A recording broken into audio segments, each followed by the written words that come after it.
So I want to hit you guys with a couple questions. You guys mentioned the Mick episode. So that's episode 4, Like Father, Like Son. And it obviously goes through the struggles that Mick has throughout the season, a couple of his massive wrecks that were very expensive. And we know for a team like Haas, they just don't have an outrageous budget to turn to. I did find it really interesting, though, when Gunther went out and he had an interview with Sky Germany. And the Germans' questions were interesting, where he said, don't you feel like a team should support its driver and give him confidence? And so it made me feel like, well, maybe the narrative in Germany is different in terms of how they're covering Mick as compared to, what's been portrayed from Haas's standpoint of like, this guy's not getting us points and he's costing us a lot of money. So maybe we need to contemplate, moving on. From your all's vantage point, when all this was going down, did you feel like there was a different narrative happening in Germany as compared to how they were, covering Mick and the Schumacher family? Yeah, absolutely. And you got to remember, Mick was the big hope for Germany as well going forward.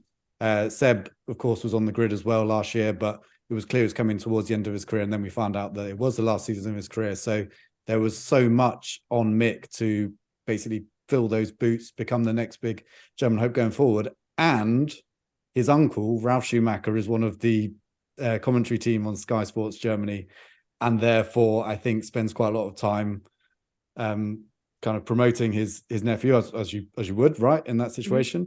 And of course, there's so much love for the Schumacher name in Germany as well. So there were all these things. I think it is a very different narrative that you get.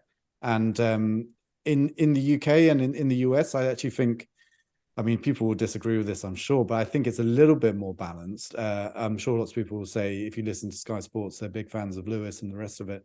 And perhaps there's some truth to that. But I think it is a little bit more balanced. Whereas if you go to, some countries, or you talk to some journalists from countries, we have a very good friend who's a Danish journalist, a guy called Jonas Huttel, and he really is on Kevin Magnussen watch throughout the weekend. To the point that if you have any question about what has happened at Haas during the weekend, there's only one man you go to in the media center because Jonas is going to know the answer. So and they can be super specific as well, can't they? Like, what happened to him turn 7 on lap 18, and he'll be like, "Oh, this happened straight away." Like, it's like, I know. Wow. Yeah, and there's no shame in that, because for his audience, the interest is Kevin. They want to know what's going on with Kevin. Especially the story last year, which was fantastic and made up a bit of, I think, episode 1 this year of Drive to Survive. So yeah, I think that's entirely normal. But that's a really good observation, Katie, that that interview kind of went that way, and then also Gunter's reaction to it.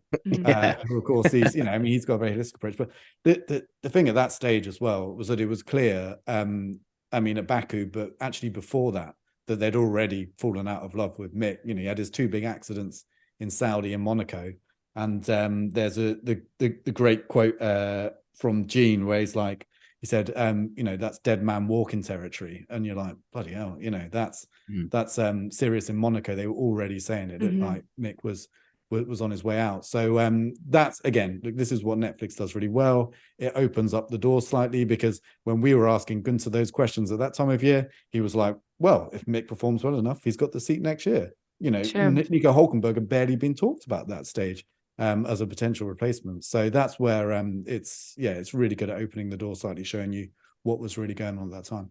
I will say one of my favorite quotes, lines from it, is with Gunther says, he's so blanking slow, he doesn't need to brake, which is just like, oh my gosh, like the fact that that's being said. But I think that obviously shows you kind of where they were at, Nate. Yeah, and to be honest with you, I think it is interesting to see that veil pulled back, because I think one of the things that was definitely happening with the Haas and Schumacher situation, as Lawrence has alluded to there, people kind of write around what your audience is.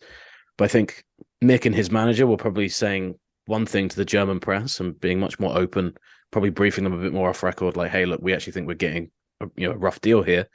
Whereas Haas and the team were probably coming to guys like myself and saying, well, actually, we think it's this way round and stuff. And you're like, okay, well, for me, I'm not going to get that candid answer from Mick. So, you end up thinking, okay, well, you try and find out, what the truth is. So it was interesting. I think there was a lot of briefing back and forth, and that, for anybody listening who doesn't know what I mean, that's kind of the lifeblood of journalism, isn't it? Is one person tells a journalist something and you're like, okay, that's interesting, but clearly there's two sides to this story. I think what was clear from the first couple of races, really, as soon as Kevin got into that car or the other car and was as competitive as he was, I think that's the key part of the equation. Is that I think there was already some frustrations last year with maybe not so much Mick, and I think I've touched on this before, but kind of the environment around Mick. We mentioned about his manager before, Sabine Kem, who was Michael's manager. Nothing against her, because she seems very nice to deal with, but I think that she treated being Mick's manager in the same way that she treated being Michael's manager. And Haas were like, well, actually, this is just a kid who's not actually won any races. Until Silverstone hadn't actually scored any points. So I think that had grated at the team. Then Kevin came in, got all those great results while Mick was destroying the car. They had shortage of parts and stuff like that. And it's an unforgiving business. And that's I'm not saying an unforgiving team, but it's a team where you can't afford to be sentimental. You can't be like, oh, well, his surname's Schumacher. So I think that it was clear pretty early on that, that Mick was in trouble. I think, and this is one of the things where you can't verify it, but I'm pretty sure that early in the season, there was an attempt to have a meeting between Gunther and Mick, and it depends on who you hear different sides. Either Mick was late for the meeting or Mick didn't show for the meeting. Either way, it rubbed just the one person in the paddock you probably don't want to do that to is to Gunther, because he's a very traditional kind of old school guy. Mm-hmm. And he's like, look, I set this meeting up so we can talk. And if you can't even be bothered to show up on time, that's a problem.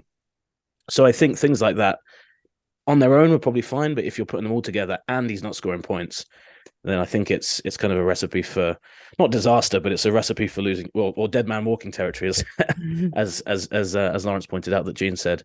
But it was fascinating because Gunther, it shows you how good Gunther's poker face is, because we were asking him, as Lawrence mentioned then, we were asking him about Hulkenberg, we were asking him about Ricardo, we were asking him about all these things, and they're all mentioned in this, and it seems to suggest it was all in Silverstone that started talking about it, which is obviously kind of mid-season, maybe just before mid-season. So, it was everything was kind of, I guess, cascading away from Schumacher before we really realized that was the case. Thanks so much for watching ESPN on YouTube. And for more sports highlights and analysis, be sure to download the ESPN app. And for premium content and live streaming, subscribe to ESPN Plus.